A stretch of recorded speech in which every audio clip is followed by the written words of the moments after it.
नमस्कार मित्रांनो, गेल्या महिन्याभरात मराठी बॉक्स ऑफिसवर लागोपाठ अनेक चित्रपट प्रदर्शित झालेत. यामध्ये केदार शिंदे यांचा बहुचर्चित झापूक झुपूक, सुशीला सुजित, संत ज्ञानेश्वरांची मुक्ताई यासोबतच 1 मे रोजी प्रदर्शित झालेल्या गुलकंद आणि आता थांबायचं नाही या चित्रपटांचा समावेश आहे.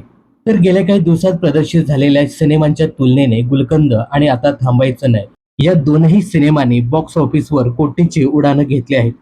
तर समीर चौगुले, इशाडे, सई तामणकर, प्रसाद ओक यांची प्रमुख भूमिका असलेल्या गुलकंद या चित्रपटाने 11व्या दिवशी तब्बल 38 लाख रुपयाची कमाई केली.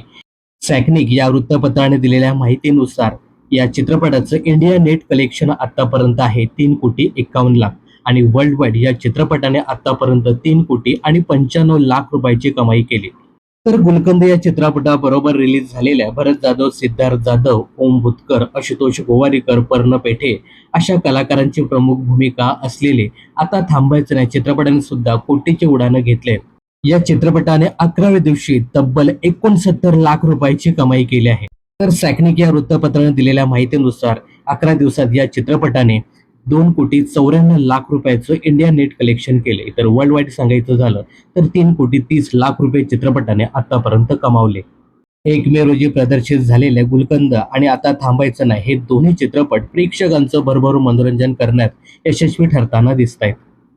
तर या दोन्ही चित्रपटांबद्दल तुमचं काय मत आहे हे कमेंट्स करून नक्की सांगा. मनोरंजन क्षेत्रातील अशाच फिल्मी अपडेट्स जाणून घेण्यासाठी चॅनलला सबस्क्राईब करायला विसरू नका.